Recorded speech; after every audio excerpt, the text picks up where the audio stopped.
I'm so excited to chat with Jocelyn Chong today on the Awaken Feminine podcast. Jocelyn is a #1 international best-selling author, CEO and founder of Sequoia. I should have asked you how to pronounce that before I started a podcast. And she's here to help business leaders tap into their true purpose while scaling their business with feel-good strategies and intuitive guidance. She's been featured in Thrive, Global, Fox, The Times, just to name a few. And I know she has so much love and wisdom to share with us today. She's joining me all the way in Sydney, Australia. Welcome to the show, Jocelyn. Thank you so much for having me. I was living in Sydney for a few years, but now I live in Melbourne, Australia. So Australia is such a big part of my home. I know that you live in Western Australia, and I was part of Western Australia for a duration of time as well when my sister was living there. And also I had spent some time in South Australia. So yeah, Australia is a big chunk of my life. Everywhere. Yeah. I was doing the show notes and I went, I think she's in Melbourne. No, she's in Sydney. And then I wrote Sydney. And then I forgot to ask you before the podcast started. So there you go. Oh, cool. Oh, cool. Oh, meant to be. So, Jocelyn, the first thing I usually like to ask my guests is, before we dive into the conversation, is what is your definition of an awakened feminine? I think for me is really awakening from within. And it is so important to do the inner work because all of us has been so influenced by the way we are raised in our family, the way we have been influenced by the society. And there will be a time in our own journey that there is something that would really invite us to awaken us from within. And so everyone has got their time and place, and it also determines by how much the person is willing to allow that to happen. And for my journey, I feel that it is a time where it was triggered by 20 years of my corporate banking background, and I was then made redundant because the company decided to shut down the entire division. And it was time to go, what's next? Is this what I really want to do? And what is my legacy? Because I read the book by Stephen Covey, and it's about the 7 habits of highly effective people. And one of the chapters really struck a chord with me around writing your own eulogy. Yeah. What would someone say about me? And in my lifetime, I had attended many funerals because in my immediate family, many people had passed on. And I remember sitting there and listening to all your eulogy, and they had really long, wonderful lives, but yet the eulogy is shortened to about 10 to 15 minutes. Mm. And if you go to anyone's graveyard, it's just a hyphen. And so I paused, and then I realized I really want to make sure that my life means something, that it is something for the years ahead of me, because I knew that my corporate life, I was just a representation of an employee number. It was nothing more than that. And once I leave the company and gave my resignation letter, nothing that I've done will be recalled to remembrance. And so that really was a wake-up call for me to start to question deeper. What do I want to do with my life that for generations to come, there is something more meaningful than me just doing things really well at a point in time? And how I can really impact people's lives because their lives are transformed, whether through a statement, a quote, a chapter, or something that I had given them the opportunity to discover who they are. Henceforth, your beautiful introduction around the way I run my business is to help people identify their own superpower, own their own superpower, take back their own superpower that they have given to the world because they didn't know any different, and to really own that and reprogram themselves so that they can actually execute that with feel-good strategies. Strategies that are most commonly known, like meditation, really training our brain to really access our own abilities, our own wisdom, rather than seeking approval, validation from someone else. So that is where I wanted to live my life more meaningfully.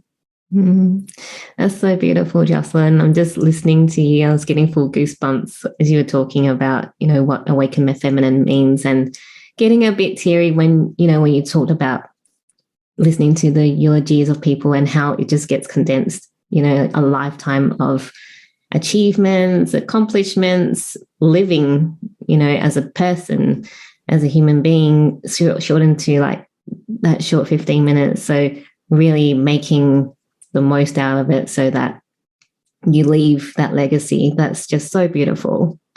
Thank you for that. I mean, yeah, I'm so grateful that I met you, because Jocelyn and I actually met because we were both co-authors on our #1 best-selling book, Uncensored, Untamed, Unleashed. And obviously we're both Asian, as you can probably see if you're watching YouTube, but we're both Asian and we both speak the same language. We had such a lovely chat last time together, and there's not a lot of people that understand. As I think growing up as an Asian, I want to talk a little bit about that if you don't mind. You get your parents basically tell you, okay, you've got a few choices of professions that are, that are reputable. You can do other stuff, but these are the ones that will make the family really proud of you, or really just excel in your career. And so, going from having a successful career like Jocelyn and myself as well, to leaving the career and starting our own thing, and then both of us have gone through our spiritual journeys, and when we started chatting, we're like, oh my gosh, we're the same type of people. Because there's not many, especially I think in the Asian realm, we're very stuck in our cultural ways. Do you want to talk a bit about how life was for you in terms of growing up with, your Asian background, and then your career, and then what happened after the career? How did your family, your friends take your change in career? I love the way you open up this topic because, being in an Asian background, there is certain sets of expectations. It's almost like a checklist that we have to tick in order to be accepted as we progress to different age groups.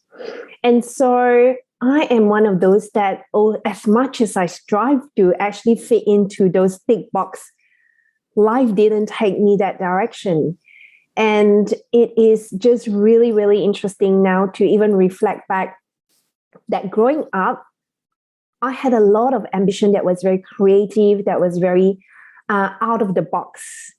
But like you said earlier, if you're smart and you're a guy, you must do engineering or medicine. If you're smart or you're a girl, you must do medicine or accountancy, because that fits right into being able to have a very stable job, being able to then provide for the family and work in a company that's stable, that provides you that perpetual income for the rest of 40 years of your life. Then you are then meeting out the tick mark of, wow, you have served, you have done your best in life. Now, you and I just didn't really fit that box, did we? No. And so for me, I did fit the box of accountancy and finance. I actually didn't really enjoy exploring that. I had other ambitions.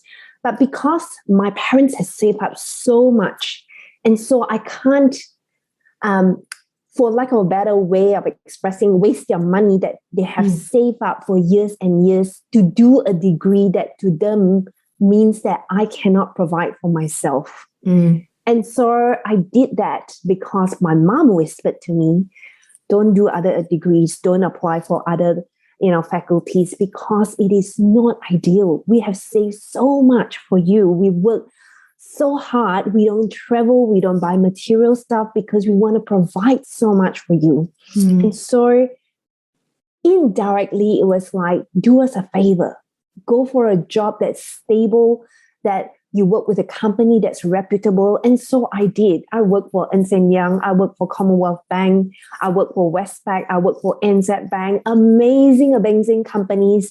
If you're in Australia, they are leading banks in Australia.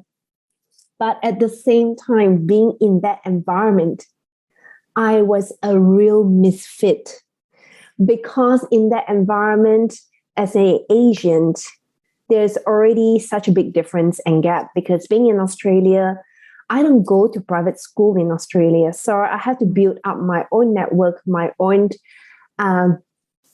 connections in order to get into the position. And also, I'm female, so I'm working in a very, very male-dominated environment. 90% are male, and I have great ambitions. I want to progress as a leader. But I'm competing with male who's got connections. And so that is another great challenge I had to overcome. And then I am someone who I didn't want to sleep my way up in my corporate position. So that is hard. That is an unspoken expectation, but that is so much happening behind the scenes that people don't know, don't want to acknowledge that, because it is very shameful. But that is reality. Wow. If we think about current politics, and every day on our news at 6 o'clock, 7 o'clock, those are the topics that comes up constantly. Whether women of color being challenged because they are not treated right, whether women of color being challenged because they have been put aside and, seen as someone inferior. All that, I've seen that, felt that, experienced that inside out. And so I didn't know any different, because my ambition at that point in time was that I really, really was meant to climb up no matter what. I am born to rise above all this, but at the expense of what? So it was a lot of learnings. And I knew that if I fight anymore, will I be any more happier? Because there were times where I sat down and I can have a wonderful office overlooking all the rooftops of wonderful Melbourne skyline. But deep down, I was really, really unhappy, because I had to work 60 hours. I had so many deadlines. And deadlines positioned for us were totally unrealistic. But it's human.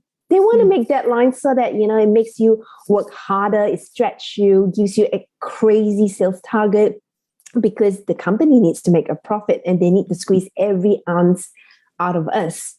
And so as much as there was a lot of topic on diversity, inclusion, equity, there was very little coming into play through actions. It was a great topic on the meeting agenda every single time, but there was very little action done and drive by someone who genuinely want to bring out that utmost best of the topic.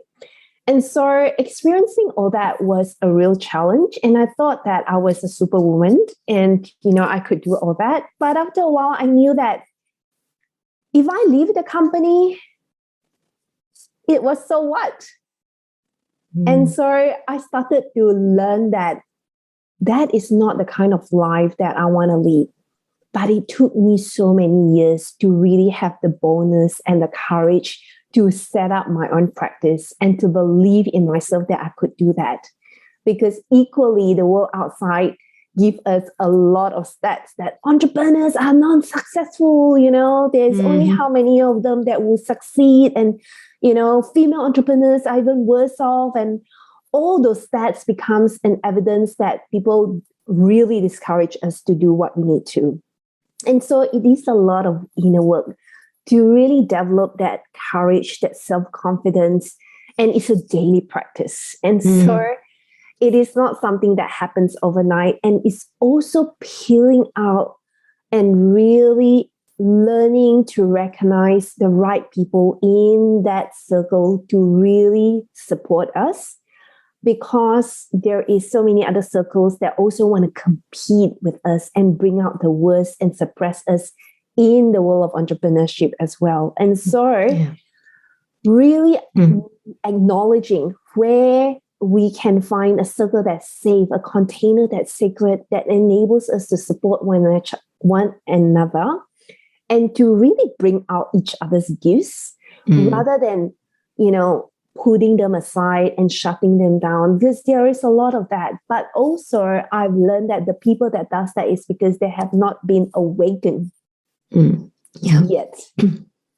So that's the difference, because, they have not come into awareness that there is more than enough. The supply of the universe is endless. There's so much possibilities out there, and they have not had their eyes open up to experience that yet. So they only know the 3D world, which is strategy, which is force, which is push, which is systems. But we are human beings. So we have got spirit, soul, we've got emotional being, physical being. And so when we integrate and honor who we are and what we come here for, it is just a whole nother level out there. And that discovery came to me in recent years.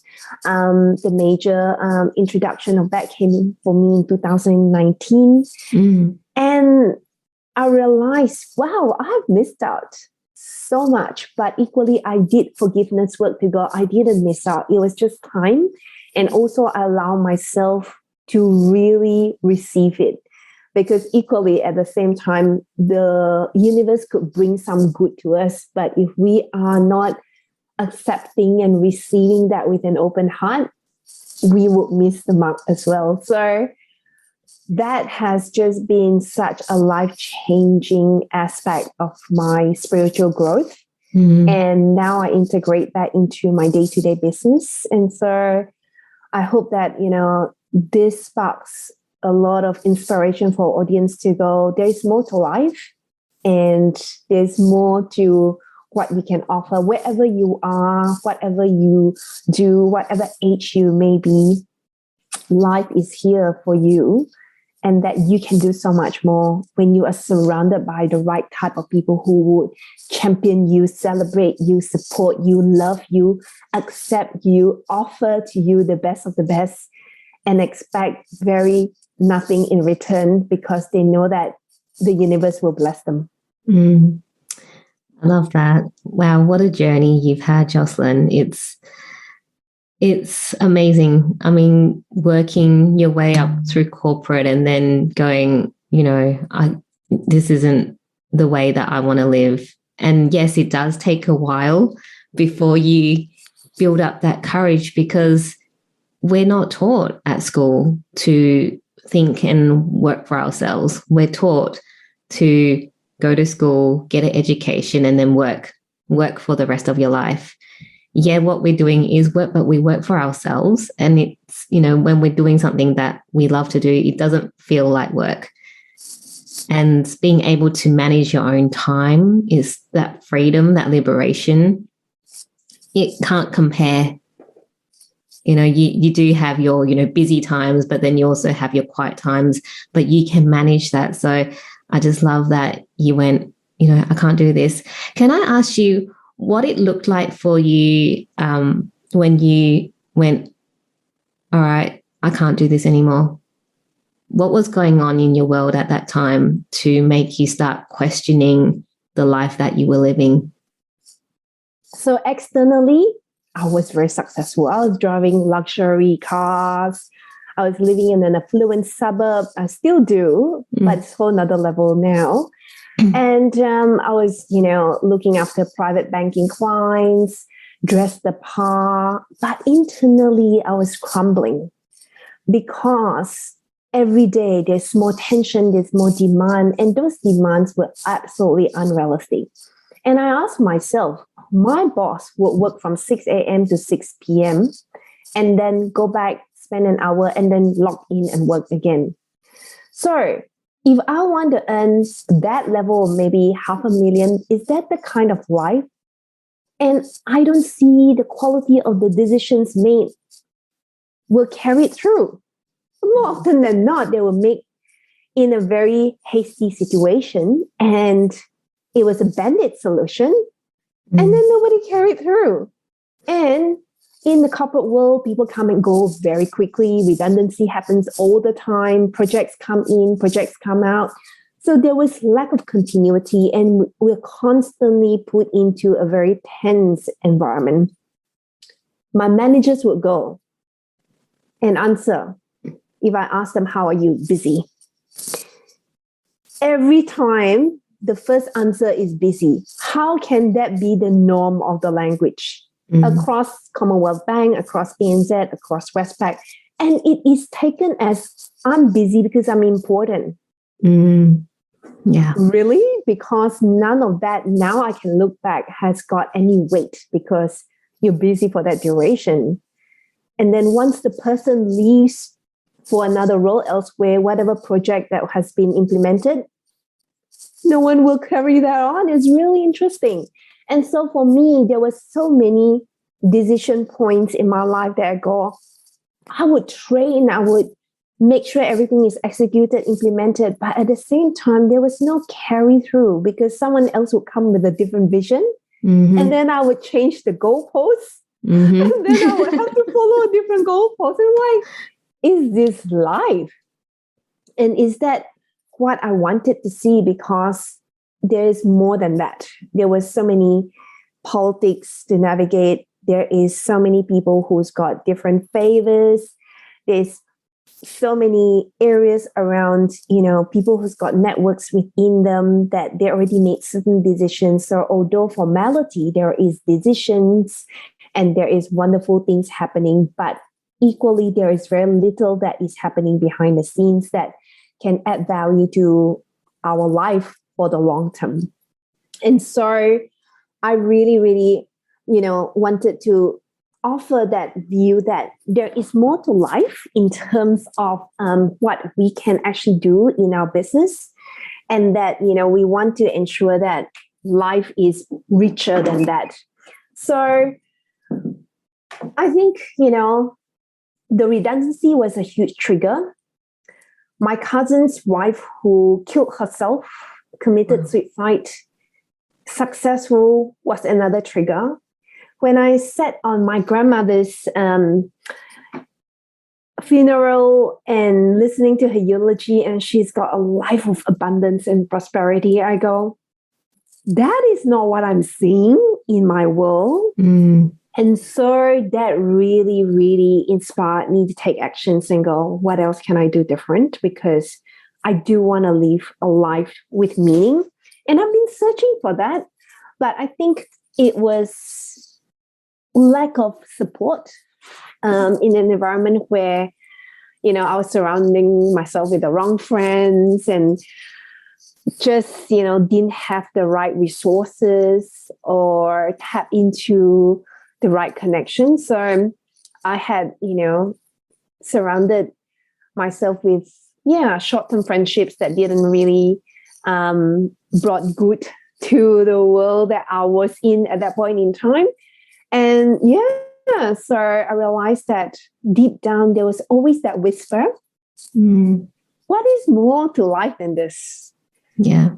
And so gradually over time, I started opening myself up to books, to different meditations, to different courses.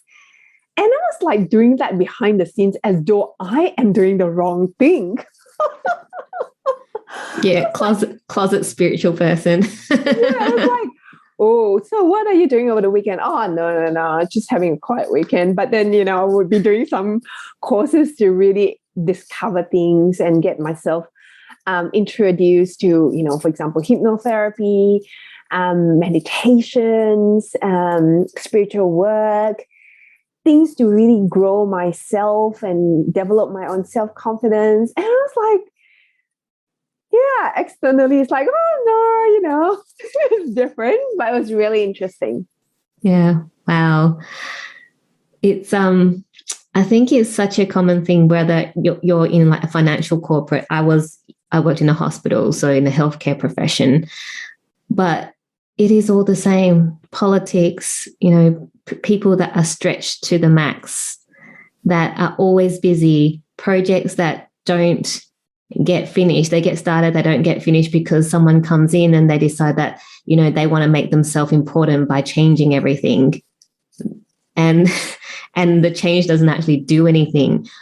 It's that lack of heart-centered leadership in the corporate space, you know, whether you're in financial sector or whatever sector you're in, healthcare for me, it's that lack of heart-centered leadership. Like everyone is a number, like what you're saying, everyone is just a number.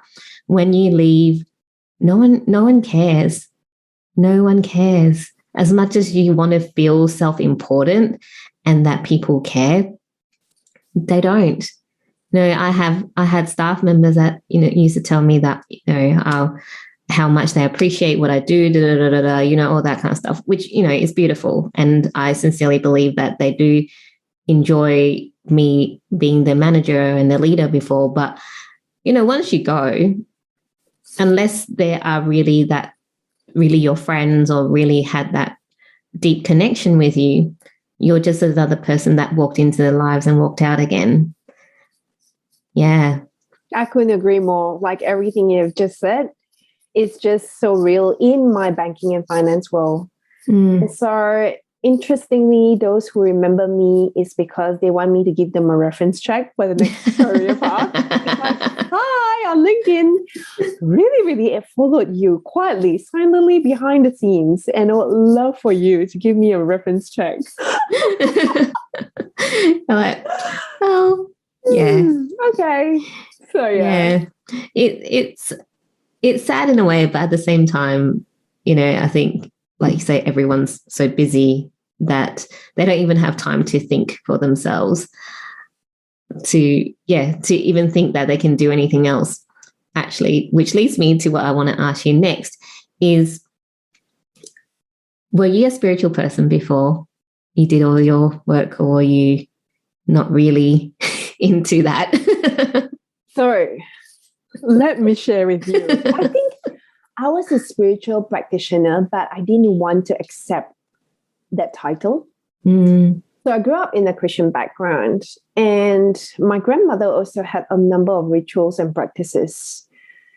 We would say them in passing, but my grandmother was probably more fervent in her practice compared to my parents. My parents are like, we go to church every Sunday and we do the right thing and we are stable, and they work for the companies for 40 years and amazing employees. But my grandmother had really different practices that I watched her. She never taught me. She never explained anything to me. But she would use, you know, leaves before Chinese Year to clean out the bad spirits. So that was one thing that we had to do. And I remember having to lay all the newspapers because that day was a day that they would clean out all the bad spirits before the Lunar New Year. And I also knew that she uses a lot of cleansing through incense. I've never seen it, but apparently I'm told every big cycle of the year, she would then use that. And so I'm like, wow, that's really interesting, because I grew up in a Roman Catholic background and we would use incense. So there's Lent, there is different events throughout the calendar, and we would use incense to clean out the backlog. And then my mom would go to Carmelite to get the nuns to pray for us at certain times of the year, mainly during exam period. And of course. it was really interesting. Then I came to a point where I was introduced to Christianity that was more lighthearted rather than very structured environments, like, because I went to a Methodist girls' school, so we have mass, and it's very, very I suppose religious in the sense that you follow the book and you do not express yourself. There's no emotions, and it's just very solemn. And so I was introduced to church that was more lighthearted. There was young people, there was band, there's singing. And so I started attending, and they have spiritual practices that are quite interesting that I've watched, for example, speaking in tongues, or they use flags or anything to do, their celebration and their dance to a whole nother level. And I observed that from afar, but that was not something that I practice religiously in that sense. But what I found was that I created my own rituals in that sense, that I always pray in the morning, because my grandmother always wake up at 5 a.m. and she would pray, and she would do blessings for all her children and all her grandchildren. And so that was one practice that I took with me when I was overseas by myself. I left home when I was 17 to study overseas. And so I needed something that was stable, that was reliant for me to anchor myself in. And so that was gradually a practice. And over time, I come across my mom saying to me, holy oil is good to make sure that, you keep things clean, and all those, having amethyst. I remember my dad went to South Africa and he had bought this beautiful amethyst at home. I was like, oh, that's for calmness. And my mom would buy different types of oil with, incense and representation that would clean the environment. And I'm like, okay. And gradually I sort of integrate that, but it was not the main practice. So all I was very, very, very, very firm on was I've always written up my own vision board. And I've always done mirror work, not knowing that was labeled as mirror work, because living overseas, nobody's going to encourage me every single day. Nobody's going to tell me I've done a great job. In corporate, they will not say that. No way. If they say good work, it's like, oh my God, it's like such a big compliment for the week. And there was periods of my life that I was craving for compliment, because you're working so hard and nobody even acknowledged that. No, they don't. And so when I became a leader, a people leader, I was making sure that I always recognize that, but I always recognize that with good work, you did this part really, really well by giving them powerful feedback. But I don't hear that from my leaders. And my leaders would find that I think it's just so hard to say compliments, so hard, because if you say that, oh, they'll be so good, they'll be so high up, and they'll be taking over my job. That was the impression that I get. And so it was really hard. So I did a lot of mirror work. I started writing a lot of affirmations and put them in my bathroom every single morning. When I use my makeup, I would read them to really inspire myself. And then I remember nights where I didn't go out on Saturday, I would write my vision board and I'll put them on my wardrobe. And every morning when I select my new items to wear, I would look at them. And then over time, I would see them come to pass. And so I had all of them come to pass because I gave them a measured metrics, and I gave my energy, my focus, my finances towards it. And that happened. And so I knew that having a vision board does make a huge difference. But now I've taken it to a whole nother level. Having read the book Think and Grow Rich by Napoleon Hill, it's learning to see and visualize and create the future from a place of abundance, from a place of joy. I created that from a place that was probably not full abundance. It was more to be accepted by society, to climb the next career path. I need to do that. Otherwise, corporate in my role is like 1 out of 50, 1 out of 200, 1 out of 500. So when you apply, there's like that many people, aspiring for the same role. So you kind of have to really differentiate yourself in a way that they want to even consider myself for an interview.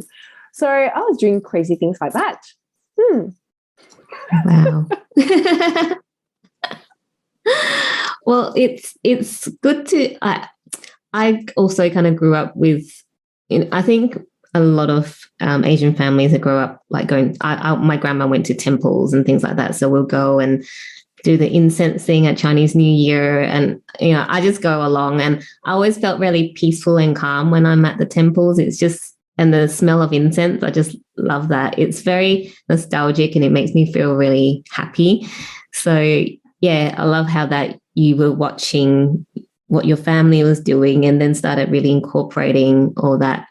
But when did you really start going into like all the, I know you do quite a few different spiritual practices now, but like really, really exploring more into spirituality. So you had all of that, you were doing that normally, like you kind of just started incorporating it without even consciously knowing that you were doing spiritual practices and personal development, things that help you with your growth. But what really made you go really open your heart, open the closet and go, give me more. I want to know everything. Well, so 2019 September, I was like, there must be more to this, but show me more. Like, I went through a period, I've got all the qualifications, I've got all the background to do and perform in the next, high performing role, but there is something that's still off. I remember, one September afternoon sitting, and Marisa Peer's hypnotherapy program came to my Instagram feed, and I was curious about hypnotherapy because all I knew about hypnotherapy was they hypnotize you like TV does, right? And I was like, not sure. I like to be out of control into someone's control. But little did I know I have always been in someone else's control. Mm-hmm. And so I decided to explore her program, which I did her program.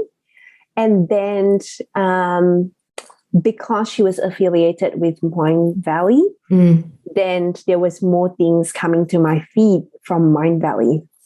That's where I was introduced to other areas in the Mind Valley suite of products that they have got. So I started doing Unlimited Abundance with Christine Marie Sheldon around being the light of the earth and really shining that light. And mind you, I've been in, church, and they never talk about light, being a light that way. And God wants us to be the light of the world. And I immersed myself in those programs. And then I became a member, and I did Jeffrey Allen's program, which he introduced so many different modalities into my world. And so that was like, an entree for me. And then I started to come across a coach who was teaching online a program around, basic around setting up your emails list, creating your funnel, creating your online program. And I got to know her because she was someone local from Melbourne at that point in time. And she started going into crystals, understanding the energy of crystals, understanding the energy of all the different astrology. And at that point in time, she was also discovering human design for herself. And so I was learning because she was sharing that a lot on social media. And then she made mention that she had gone through her own spiritual awakening with a spiritual coach, which I then learned and then engaged that spiritual coach for 8 weeks. And so I did work on EFT tapping. I did work on divine feminine. I did work and touch on inner child. And that was just an intro because there was so many elements. It was just bite size that I was really introduced to that. And then over time, I started doing more programs with B School, but it was still very masculine project programs. And then with Amy Porterfield on digital course creation, and sort of didn't really go deeper into those spiritual practices, but I'm very aware of them. And then in 2021, I decided to engage a hypnotherapist for one-on-one to really go deep into entrepreneurship, because that was the year that I decided to go full-time into entrepreneurship. Because prior to that, I was doing part-time hustling, side hustling to really build my financial runway. And I also wanted to enter into my business with as little financial stress as I can, given I witnessed so many people went into that and had so many financial stress and energy was just not there. Did those work. And from there, I started to meet people. So that was then around February, March. And then, EFT, some people came with EFT background, came more deeper into that practice. And then I came across my first book project with Bridget Eileen Cisco, and just the way she does things with her spiritual practices that she adopted into the first book project that I was part of. And then the door started to open with different modalities that I'm aware of. But I think with modalities, it's really important to know what sits right with you at that point in time, because it's important to go if that is the right modality for me. So for me, my basic modality is I journal, and I journal to create my future. I, really ensure that I use Palo Santo to clean up, my tools of work and my environment, and I plant sage to, have protection.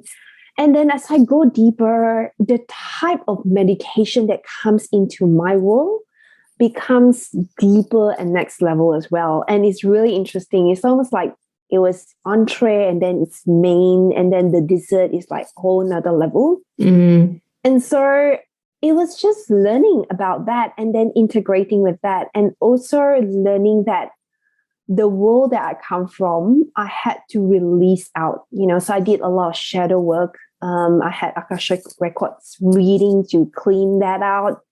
I had a human design reading that I implement that and become aware of how I work that works well with my human design, rather than competing with someone else. And because the way they do it is their human design profile that suits them. And appreciating myself, because in the corporate world, I had so many readings done in terms of Strengths Finder, EDS profiling, Enneagram, like the whole shebang, right?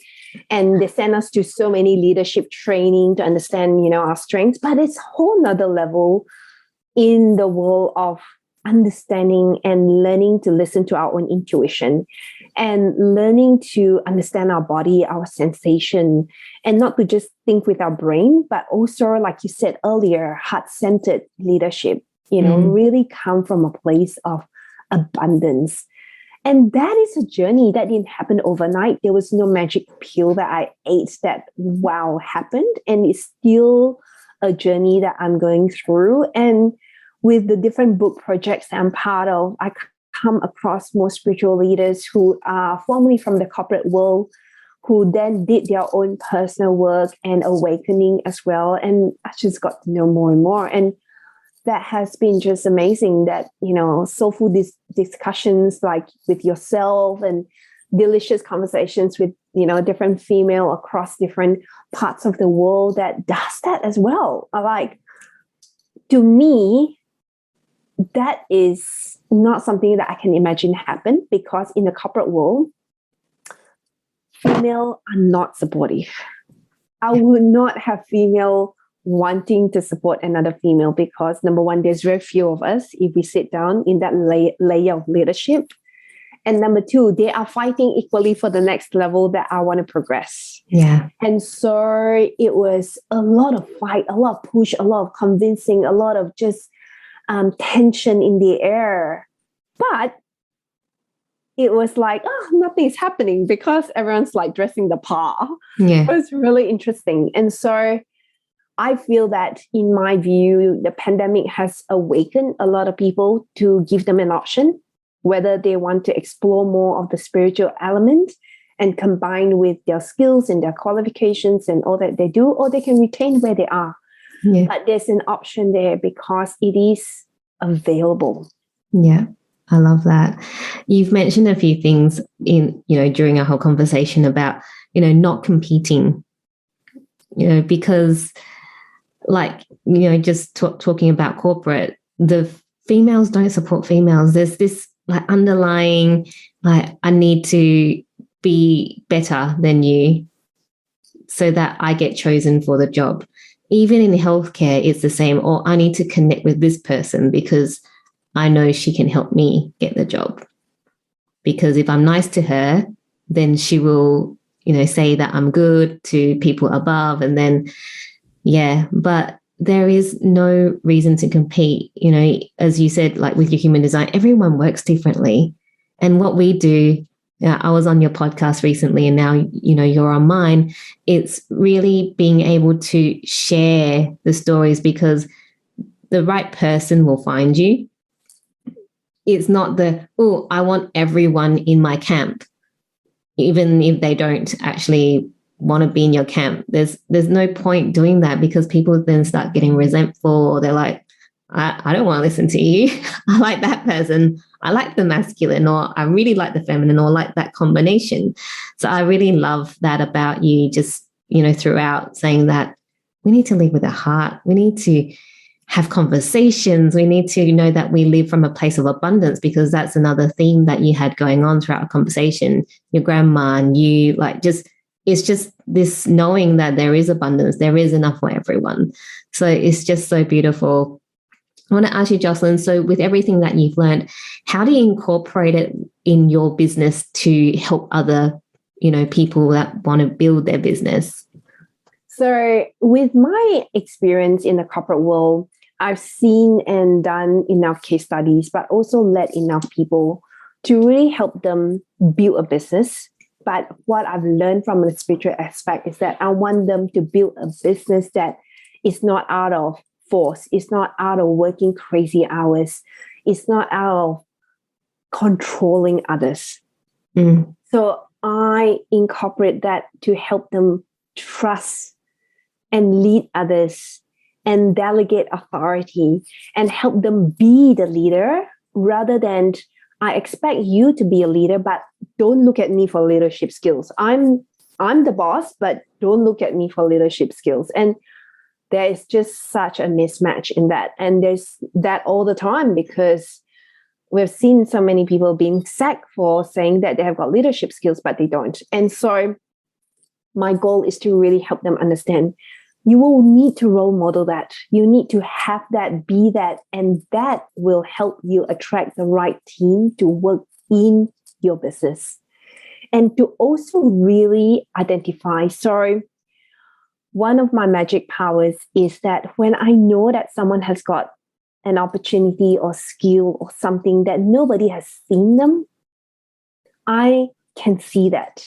That is my gift. I see that quality in them and I tell them that is your quality. You've got to amplify that quality in you, because that is my gift to tell you that that is your superpower. And so working with me is I extract that potential of you. And that is only being in my sphere, being in my orbit, that I can enable that, because when I get the opportunity to see that, I want to bring that out of someone. Yeah. So I combine the spiritual aspect. I listen and I practice listening to my own intuition, doing my own inner work to bring out my best, my A game to my clients. And when I'm with them 110% to give them that space, because ultimately what I realized is that nobody gives us a space to allow us to express ourselves. Mm-hmm. People are constantly having a lot of things in their mind that they want to push that forward to someone else. Mm. But in a space that I create, because we are creating from the inside out, that is the container that I give time for the person to process that. in a space that is judgment-free, in a space that is safe, in a space that no matter what is said, they are still unconditionally loved. And so I don't remember having that type of space created for me. And when I recognized that, I want to create that space for someone else, because that is where the best of the best comes in. And, you know, recently we have Olympics, Winter Olympics in Beijing has just ended last night at the time of this recording. And we had, Australian Tennis Open. And when you think about those coaches being there, sometimes they don't always have to say something, but create a space that is so much a container for someone to grow. Because we are energetic beings, whether we like it or not, we are energetic beings. So I liken it to, if we have body odor that's bad and you walk across a supermarket, that is felt. You can't see it, but it's felt, it's smelt. Yeah, it smelt. It's like energy, right? And so we want to create an energy that people just want to be around us. Yeah. You can't pinpoint the tangibility of that, but that is where people will just come and work with us. Yeah. I love that. You're amazing. And it is so true. When you take someone under your wing as a coach, it's that energy, is that holding them in that beautiful container, the energetic container, to help them then feel safe to grow and do whatever they need to do, to be heard, to be seen, to express themselves. So what you do is just beautiful, and all the work that you're doing on yourself to then be able to help your clients even further. So yeah, you're amazing. I love you. Thank you. You're amazing too. And I just love, the conversations that we have, with all the different women that we've had conversations individually, and now conversation with you, Jocelyn, is that, our journeys are all so similar.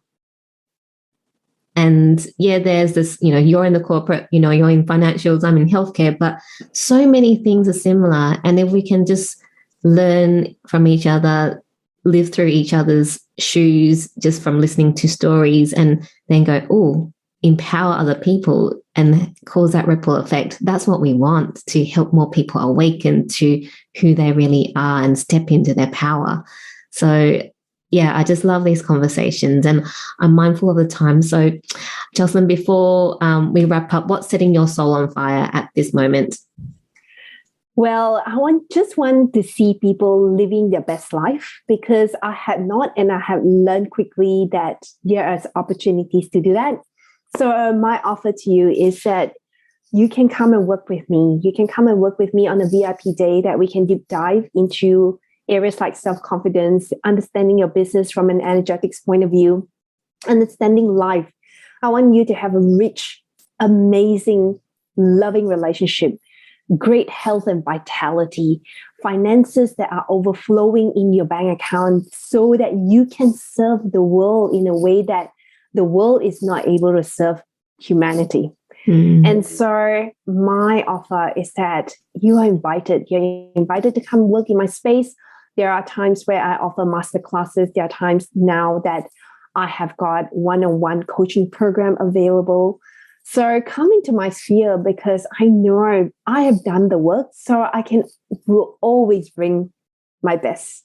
And so that's my offer. Yay. Thank you, Jocelyn. And where can people find you if they want to learn more about you and how they can work with you? Yes. So my website is www.jocelyn.chong.com.au. You'll find all the materials there, whether books that I've written, podcasts that I am hosting, materials that I've got, free resources that you can download, how to work with me. You can connect with me there through different areas that there's Instagram, LinkedIn, Facebook. So come and connect, even just hang out, be in a sphere that is going to help you accelerate who you are. So that's where we can see each other more. Yay, beautiful. Thank you so much for our beautiful conversation. And yeah, I look forward to reconnecting with you again. Thank you so much, Kaki, for having me in your